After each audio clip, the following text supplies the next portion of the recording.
Bonjour à tous et à toutes et bienvenue à Belles Lettres, votre magazine littéraire qui reçoit pour vous le professeur Clémentine Faïk Zouji, l'une des pionnières de la littérature congolaise, une sommité dans le monde culturel et universitaire au Congo et dans le monde. C'est avec elle que je vais m'entretenir autour de la littérature et de la culture. Découvrez mon invité à travers cet élément.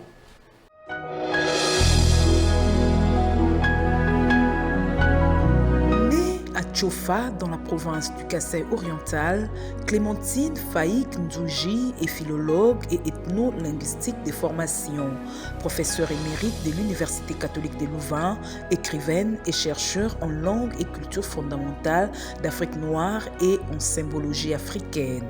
Elle fait ses études à l'Institut religieux Sacré-Cœur, puis à l'École normale moyenne de Kinshasa. Au début des années 1960, elle obtient une licence en philologie africaine de l'Université nationale du Zaïre et commence sa carrière de poétesse. De 1964 à 1966, elle dirige les cercles culturels de la Pléiade à l'Université Lovanium. Son amour pour la poésie l'amène en 1969 au Festival de Dakar où elle remporte le premier prix du concours de poésie Léopold Sédar Senghor. Elle va enseigner les littératures orales à l'Université nationale du Zaïre de 1972 à 1978 et à l'Université de Niamey de 1978 à 1980. Mais depuis 1980, elle vit avec son mari en Belgique où elle enseigne la linguistique et les littératures orales à l'Université catholique de Louvain. En 1983, elle défend à l'Université Paris 3 une thèse sur la littérature orale des différentes cultures en Afrique centrale et de l'Ouest, Togo, Bénin, Niger. Elle fonde en 1986 le Centre international de langue, littérature et tradition d'Afrique au service du développement, CILTADI, de l'Université de Louvain qu'elle dirige avec d'autres écrivains. Elle est l'auteur de plusieurs ouvrages comprenant romans, poésie, contes, récits, nouvelles, essais et études, dont Anya, roman initiatique, Tu leur diras récit, Kassala et autres poèmes, poésie, Murmure, poésie, La puissance du sacré, l'homme, la nature et l'art en Afrique noire, essais, Sources et ressources, Panorama des cultures fondamentales de la République démocratique du Congo, études. Revenons maintenant aux motivations par rapport à l'écriture de sources et ressources. Quelles sont les motivations profondes à la base de l'écriture de cet ouvrage? Il n'y a pas une motivation particulière à ce livre-là parce que pour moi c'est une continuité. Une continuité d'un travail commencé quand j'avais 20 ans. Vous savez, mon premier livre sur les cultures de base, je l'ai écrit, j'avais à peine 20 ans et le livre a été publié à l'université Lovanium alors que je n'étais pas étudiante. J'étais une gamine, mais qui réfléchissait et j'ai écrit et j'ai montré à un professeur, le professeur Léo Stappers, pour voir ce que je pensais. Et puis il m'a dit que c'était très bien. Il l'a fait publier par l'université. Et il m'a dit, voilà, c'est mieux de faire quand même des études universitaires. J'étais régente, pour pouvoir le faire en toute liberté. Donc ce n'était pas une motivation qui commençait avec ce livre.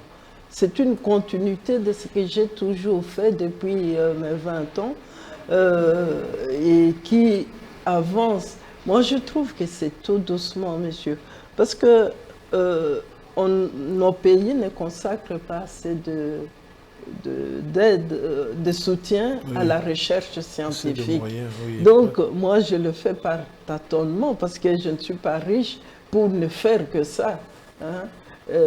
C'est vraiment un travail comme ça, individuel seulement. J'ai constaté que comme j'ai eu cette chance de pouvoir faire beaucoup de conférences, puisqu'on me les demandait, que ça suscitait beaucoup d'enthousiasme, d'intérêt du côté des Africains d'Europe, Oui. mais aussi, et je pense même surtout, du côté des Européens qui disaient comprendre avec mes écrits la culture africaine, même des personnes qui disaient « Oui, j'ai vécu 40 ans au Congo, j'ai bien compris ce thème-là à partir de ton livre. » Alors, ces gens-là devenaient mes collaborateurs parce qu'on a créé une catégorie de...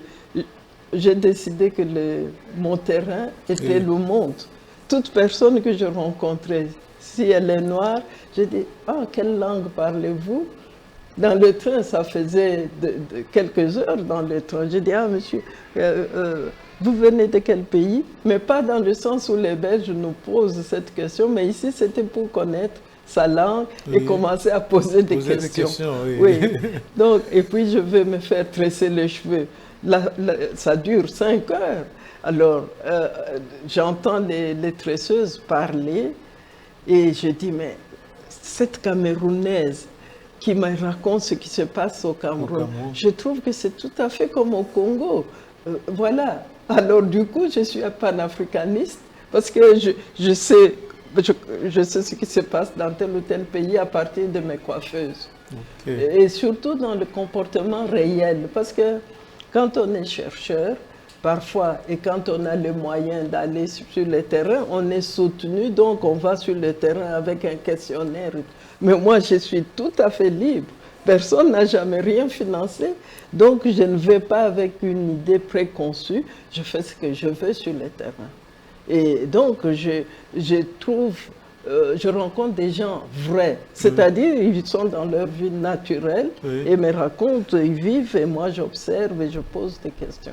Je trouve qu'il y a toujours beaucoup de chances dans des inconvénients. Le fait que je n'ai jamais été financé, je n'étais soumis à aucune règle à citer tel Belge qui a vécu à tel endroit et qui a raconté ceci, parce que je ne me sentais pas obligée, quoi.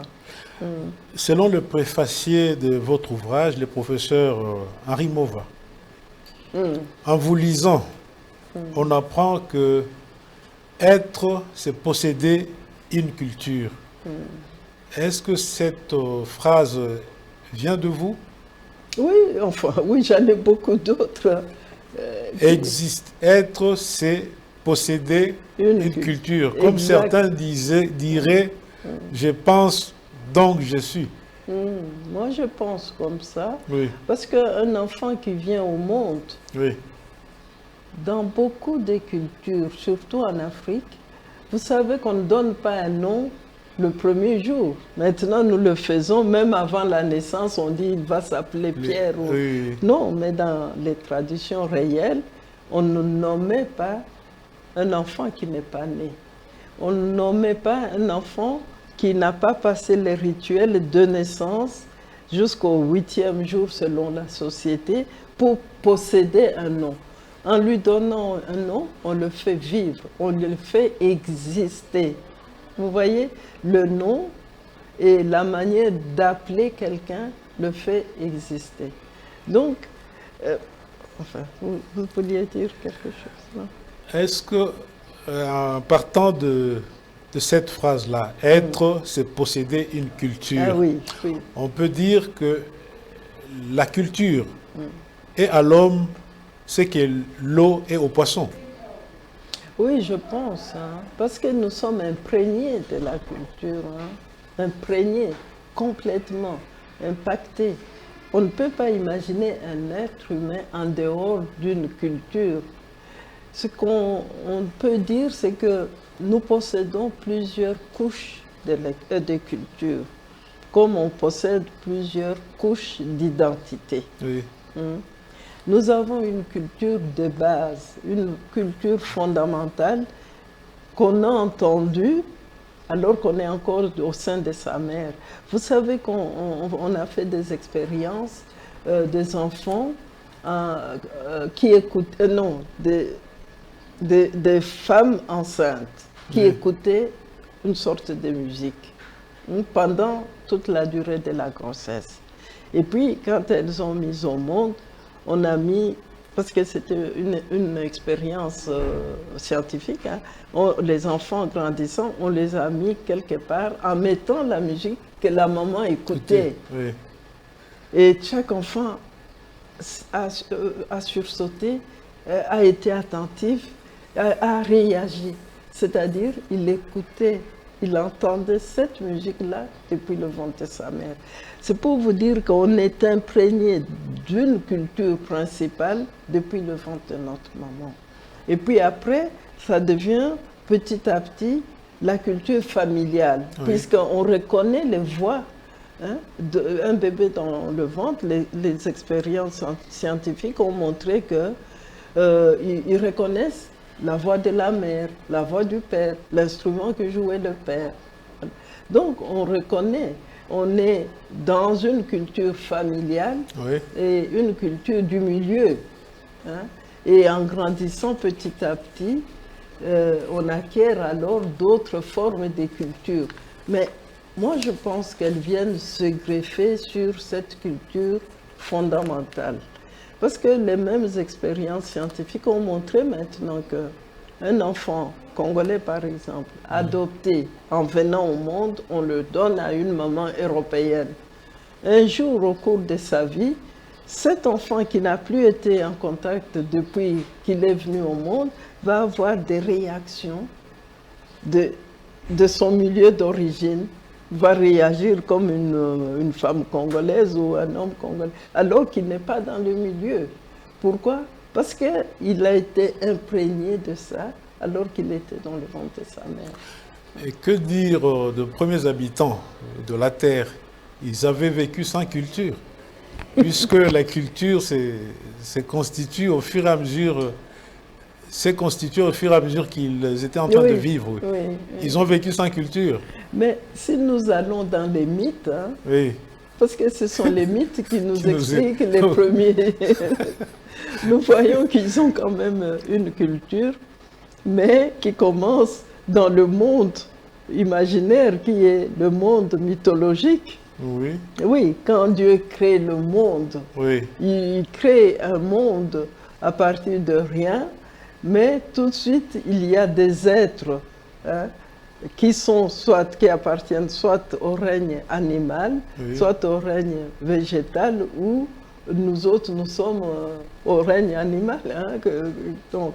Mais on a déjà une vie sociale, puisque c'est dans nos mythes qu'on peut trouver l'origine de ce que nous faisons aujourd'hui. Notre manière de pratiquer, de vivre, hein, de relationner les choses, de raisonner. Mais ça vient de quelque part, de nos mythes. Or, mythes sont des constructions qu'on dit imaginaires. Imaginaires, oui. Je ne sais pas. C'est un autre concept qui est difficile à appréhender par le commun des mortels. Le mythe, quoi? À quoi ça sert? Non, ce n'est pas difficile. Hein. Moi, je pense qu'il n'y a rien de difficile sur cette terre, si on l'apprend aux gens. Vous savez, puisque vous avez lu quand même si le Congo m'était compté, je rapporte à mes petits-enfants des petites choses, comme on nous élevait, quoi. Alors, quelque part, je dis, dans notre maison, ni papa, ni maman ne voulaient entendre le mot « je ne sais pas ». Quand il disait à un enfant « fais ceci », dire « je ne sais pas », de notre temps, parfois, c'était une baffe. Hein? Est-ce que celui qui le fait est venu au monde en sachant le faire? Non. Ah, il a appris, alors toi aussi apprends. C'est comme ça qu'ils nous ont élevés et qu'on est devenu imaginatif et on apprend. Quand on ne sait pas, on apprend. C'est pour cela que ça me fait dire qu'il n'y a rien de difficile sur cette terre, mais seulement vous devez apprendre dans le domaine qui correspond à vos dons personnels. Si vous êtes mathématicien, vous voulez écrire la poésie, peut-être que ça n'irait pas. Et l'inverse aussi. Vous voyez? Est-il opportun dans ce contexte de la globalisation, où nous tendons vers une culture universelle, de nous focaliser sur les cultures traditionnelles? C'est le moment. Hein. Okay. C'est le moment. Parce que ne vous laissez pas engluer dans la globalisation. C'est quoi la globalisation? C'est d'ailleurs, surtout, ça a commencé par l'économie. Hein? C'est l'argent. Mais je dis toujours aux Africains, n'entrez pas dans cette idée. On a été globalisé avant que le mot existe. C'est pas vrai? Comment ça? Le fait même qu'on soit venu en Afrique pour apporter la civilisation occidentale. On était en train d'être globalisés. Mais les Africains ne pensent pas. Ils parlent de la globalisation dont on parle aujourd'hui. Quand vous réfléchissez, vous allez voir que nous, du moins nous les vivants qui sommes dans cette pièce, nos parents ont été globalisés avant que le mot n'apparaisse dans le vocabulaire. C'est ça, nous on doit toujours pousser la réflexion plus loin que là où on commence à en parler. Hein? Parce que quand vous voyez en 1940 ou 45, vous voyez le Legigos ou... Oh non, c'était Klim ou Milk. Alors que nos mamans allaitaient. On envahit le marché avec ce lait-là de vache finalement. On a globalisé quelque chose qui était spécifique à l'Occident dans un pays où on n'avait pas besoin. Nos mamans avaient du lait. Hein. Et puis maintenant, en vivant à l'occidental, elles perdent la capacité de produire le lait, on vient leur apprendre comment allaiter l'enfant. Vous voyez, c'est tout le temps des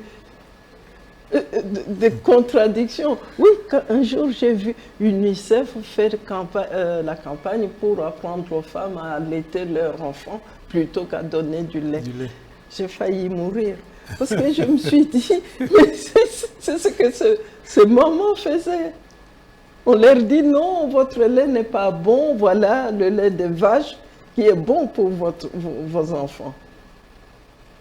Non, vous allez voir, hein, c'est pas vous dans le sens personne, c'est-à-dire l'avenir va nous montrer que l'Afrique, dans ce qu'on a appelé sa lenteur, c'est un continent qui avait compris le rythme des choses.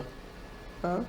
Donc, qui était longtemps en avance. Parce que ce qu'on cherche maintenant, avec les slogans pour respecter la nature, pour écologie, mais ces notions-là, on les avait.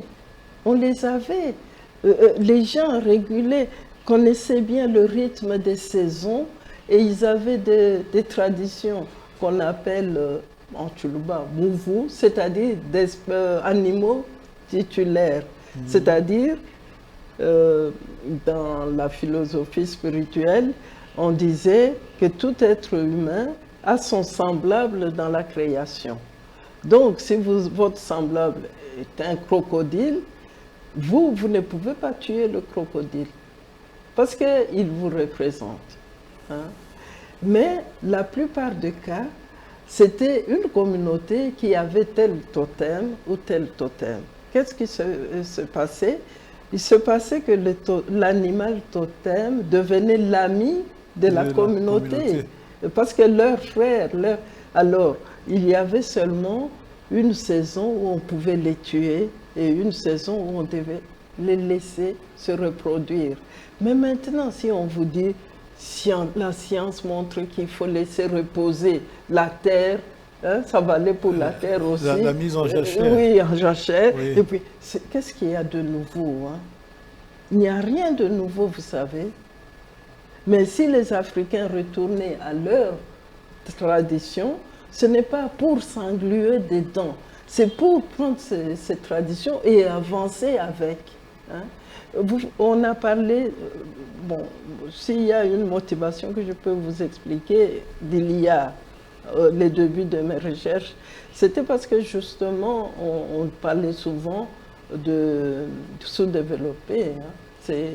je disais, on a quitté la colonie et puis tout le monde est devenu des sous-développés. On devait de nouveau être les tiers-monde ou pays en développement et tout ça. Alors moi, je me disais, mais comment des gens, même la catégorie des évolués, hier ils étaient évolués, maintenant ils sont dans la catégorie des sous-développés. C'est quoi ça? Je faisais beaucoup de réflexions quand j'étais petite. Mais j'ai donc commencé à chercher ce qui fait dire que le Congolais était des sous-développés. Vous voyez, vous ne sentez pas, parce que moi, en 60, j'avais quand même 16 ans. Hein. Oui. Donc, c'est l'âge où on se pose beaucoup de questions. Hein. Oui, oui. Je disais, mais sous-développé, même mon papa, il peut être sous-développé. Mon papa, c'est brillant. Vous voyez, un enfant se situe toujours quelque part. Oui. Alors, c'est comme ça que je m'interrogeais. J'ai dit, qu'est-ce qui fait dire aux gens que nous, on est sous-développés?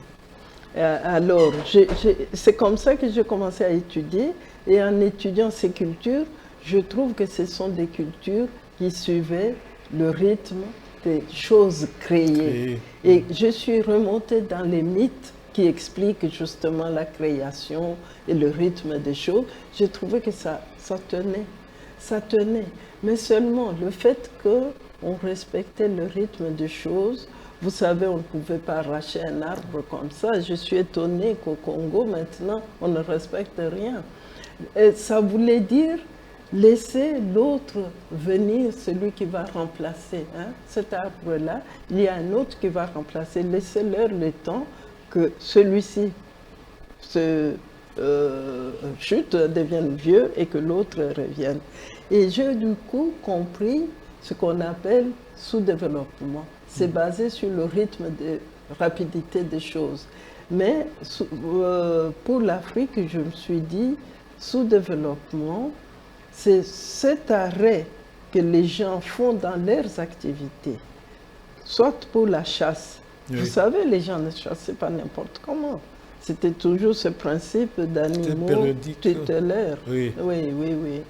Et bois sacré, pourquoi ça existait? Ce bois-là, on ne peut pas chasser, on ne peut pas arracher, il faut respecter, c'est un lieu sacré. C'était pour le respect de l'environnement. Donc, qu'un peuple qui respecte l'environnement, le rythme des choses, ne peut qu'aller lentement. Oui. C'est ça qui fait dire qu'on est sous-développé. Mais tout ça, on doit les mettre dans les écoles. Oh. Pourquoi, dans le contexte actuel, faut-il insister sur ces valeurs traditionnelles? Pourquoi? Quelle est l'importance d'insister sur ces valeurs, les valeurs traditionnelles actuellement? Oui. Moi, personnellement, je ne suste pas plus que ça. Seulement, je dis que c'est dans ces valeurs traditionnelles qu'on trouvera le salut de l'Afrique. Okay. Oui.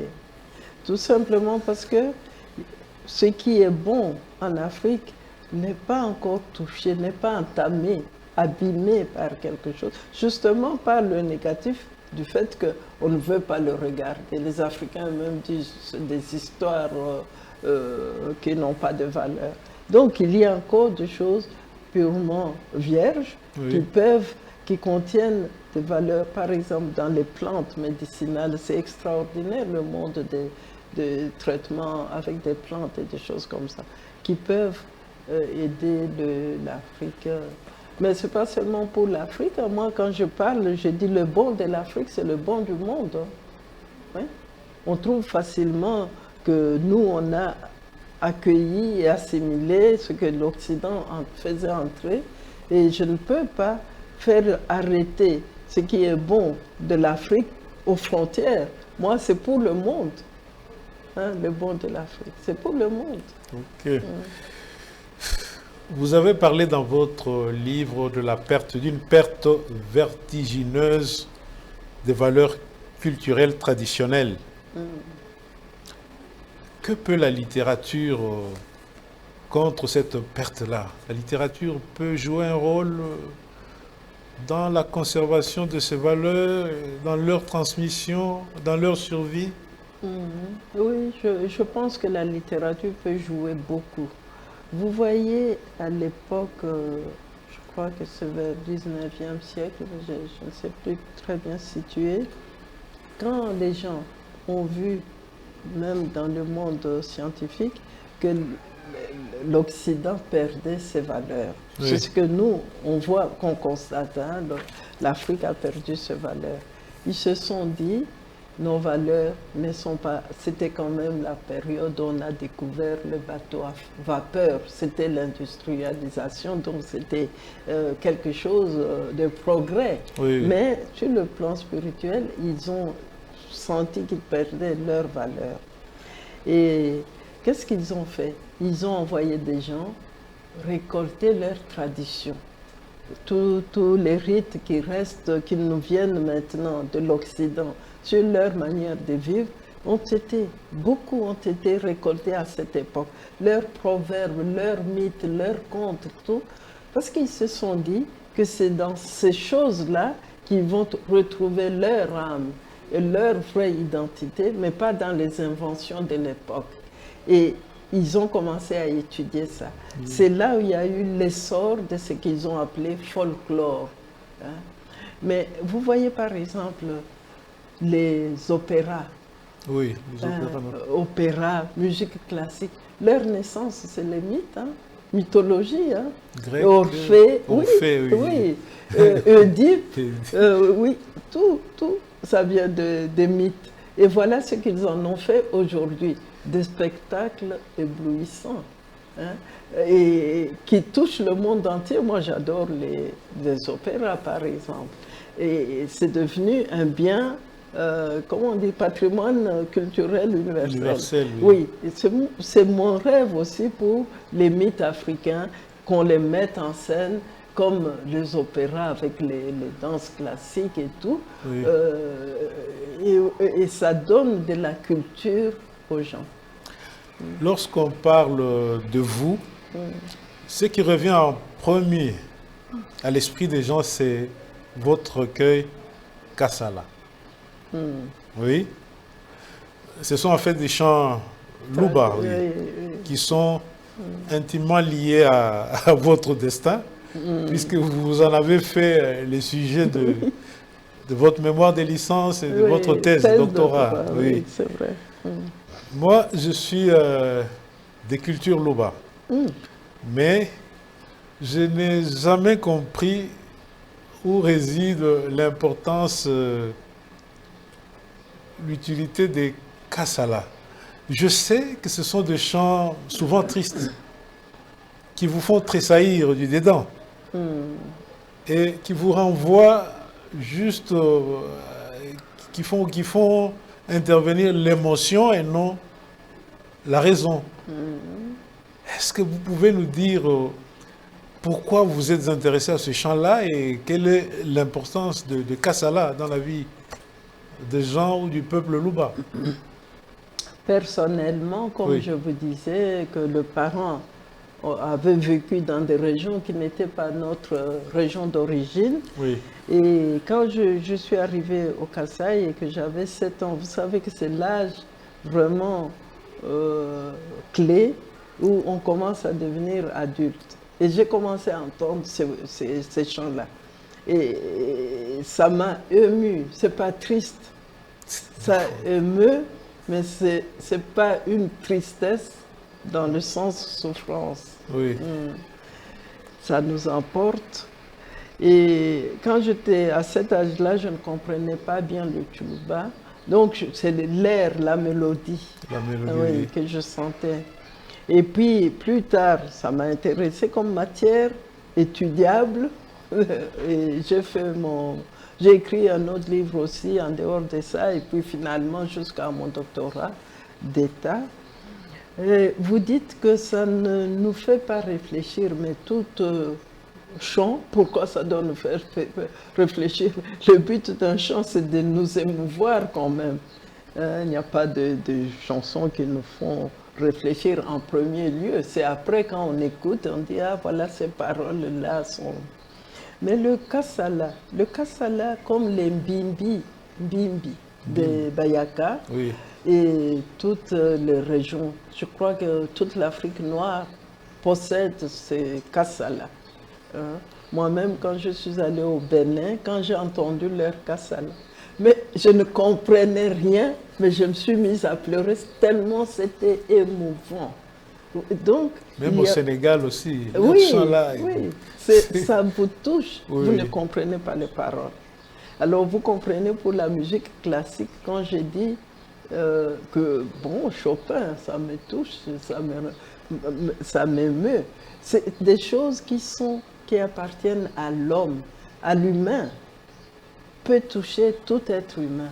Bon, ce chapitre-là, je ferme, parce que je peux répondre par rapport au Kassala. Oui. Si vous connaissez les paroles, vous allez voir que c'est un texte qui relie le héros que l'on chante à ses ascendants. On dit tu es le fils de. Alors, comparez un peu avec l'histoire de Jésus. C'est Saint Jean qui écrit que Jésus est le fils de David David. Il fait la généalogie de Jésus. Oui, oui. Les Kassala, c'est pareil. On fait la généalogie. Et faire la généalogie de l'individu, c'est le relier à tous ceux qui l'ont précédé.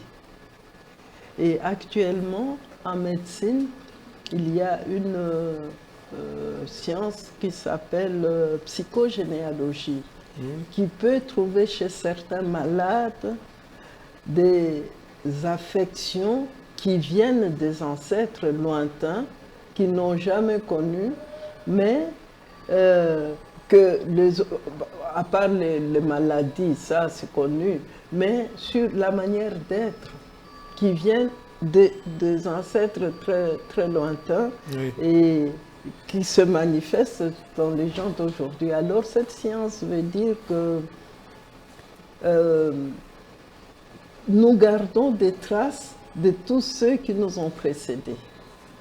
Et là, j'ai eu beaucoup d'expériences de terrain qui ont indiqué que des gens qui portent un nom, vous voyez, le cas, ça ne se fait rien que de nom, hein, qui portent le nom d'un ancêtre, peuvent aussi porter tout ce qui constitue cet ancêtre. Et non seulement ça, mais susciter auprès de ceux qui les entourent des sentiments, les mêmes sentiments que ceux qui étaient suscités autour de cet ancêtre-là. Donc il y a quelque chose de l'ordre de lien, de l'ordre de relier quelqu'un à tous ceux qui l'ont précédé. On les situe donc dans un contexte et on l'enfonce dans la terre avec le nom qu'il porte. C'est un nom qui ancre quelqu'un. Okay. C'est pour cela que j'appelle ces paroles, j'ai aboli le mot littérature orale. Ce genre-là, je l'appelle les paroles fondatrices de reliance qui relient ou d'ancrage qui ancre l'individu dans sa communauté. Le Kassala, en tant qu'oral, chant oral, vaut plus ou a plus d'impact qu'un chant écrit. Si on les transpose par écrit, ça n'a plus... Moi, je pense que ça a plus... Ça perd quelque chose. Beaucoup. Ça perd beaucoup, vous savez. Parce que le Kassala, ce n'est pas seulement les paroles. C'est aussi la mélodie. Mais transcrit, on n'a pas la mélodie. Là, nous sommes en train d'aller lentement, de cheminer lentement, mais sûrement vers la fin de notre émission. Mais avant cela, une question là. Vous dites dans votre livre que la quête du sens est ce qui a été à la base de toute votre recherche sur l'être humain, sur vos recherches en religion, bref, sur l'humanité. Au point où vous en êtes, quel contenu donnez-vous au mot humanité? Humanité, c'est un mot qui peut se définir très facilement. C'est le fait d'être un être humain. Cette chose qu'on appelle l'être humain contient des qualités, des défauts, une structure physique tangible, hein, des idées, une manière de juger, d'habiter le monde, qui font qu'on l'appelle un être humain. Et cet ensemble-là, c'est notre humanité. Le fait d'être un être humain, c'est-à-dire de posséder les éléments que je viens d'énumérer. Comment définissez-vous un être humain? Ah non, je ne saurais pas. Je me suis rendu compte que toutes les qualités qu'on donnait aux humains sont fausses. C'était d'autres êtres humains qui les donnaient en disant l'être humain est intelligent, l'animal est bête. Maintenant, tout prouve que c'est le contraire, hein, qu'il y a des animaux très intelligents, mais l'être humain s'octroie le pouvoir de juger que les autres sont plus bêtes. Mais ils l'ont fait aussi sur d'autres êtres humains. C'est un être qui n'est jamais autonome. Oui, il n'est pas autonome. Hein. Il dépend de beaucoup de choses, oui, de paramètres. Mais l'être humain n'a jamais été autonome. C'est pour cela que faire croire aux gens qu'ils sont libres nous a conduits dans le désordre qu'on vit aujourd'hui en Europe. Hein. Parce que je suis d'accord, on peut dire aux gens qu'ils sont libres, mais on doit donner un contenu à cette liberté-là. C'est-à-dire expliquer ce que c'est et savoir où ça commence et où ça finit, et puis demander aux gens qu'est-ce que vous allez faire de cette liberté. Comment définissez-vous cette liberté-là? Non, moi je ne définis pas, je n'essaye pas de définir la vérité, parce que je reste la petite fille de ce qui est dans ce livre. Oui. Parce qu'un jour, comme mon papa était dans le monde médical, oui. Je parlais, mais j'étais enfant, hein, même pas jeune, hein, enfant. Et il disait, tu vois cette aspirine, hein, puisque, voilà. Si tu ignores que l'aspirine peut te soulager de maux de tête, tu serais bête. C'est une ignorance crasse. Il faut savoir que l'aspirine peut te soulager de maux de tête, mais prendre chaque fois l'aspirine, quand tu as mal à la tête, ta liberté vient dans le sens où tu peux dire aujourd'hui j'ai mal à la tête, mais comme je n'ai pas école demain, je ne prends pas l'aspirine, ça va passer. Tu es libre parce que tu as choisi de ne pas prendre l'aspirine. Mais si tu dis chaque fois que tu as mal à la tête de prendre l'aspirine, tu es l'esclave de l'aspirine. Et j'avais compris alors que c'est comme ça qu'ils ont voulu nous donner beaucoup de culture générale. Hein, nous éduquer avec beaucoup de culture générale pour connaître. Et quand tu connais, tu peux choisir. Et c'est ça la liberté. C'est pour cela que moi je dis, dire aux gens ils sont libres, mais ils ne savent pas ce qu'ils doivent choisir pour leur liberté. Hein. Donc moi, mon idée de liberté, c'est l'aspirine que je peux prendre ou ne pas prendre par choix personnel, parce que je trouve que dans telle situation, j'ai un examen demain, je prends l'aspirine, comme ça c'est passé. Demain, je suis en congé, je ne prends pas, je vais traîner, ça va passer. Et c'est ça la liberté. Parce que j'ai un contenu que je peux choisir. Mais dire à quelqu'un qu'il est libre sans lui donner un contenu, qu'est-ce qu'il va faire? Le désordre. Il va casser les vitres, il va aller dans tous les sens. Okay. C'est ce que je pense. Là, nous sommes, hélas, arrivés à la fin de notre émission, mais avant qu'on atterrisse, avez-vous un mot à dire à propos de Belles Lettres, cette émission qui vient de vous recevoir? Ben, monsieur, je trouve que vous faites un très très bon travail. Et je vous encourage à poursuivre parce que c'est une dimension de notre culture aussi, la culture générale. Hein? Quand on lit un beau texte, qu'il soit écrit par un Français ou par un Soudanais ou par un Congolais, il va me toucher. Et si vous faites ce travail-là, de maintenir ces belles choses qui nous touchent, je vous félicite et poursuivez. Merci beaucoup. Nous sommes à la fin de notre émission et nous vous disons sincèrement merci d'avoir répondu à notre invitation et surtout merci pour votre prestation qui nous a beaucoup nourris. Merci beaucoup. C'est moi qui vous remercie de l'invitation. Maintenant, je vais marcher. Merci. Chers téléspectateurs, nous sommes au terme de notre émission. Aujourd'hui, nous avons reçu le professeur Clémentine Faïk Zouzi.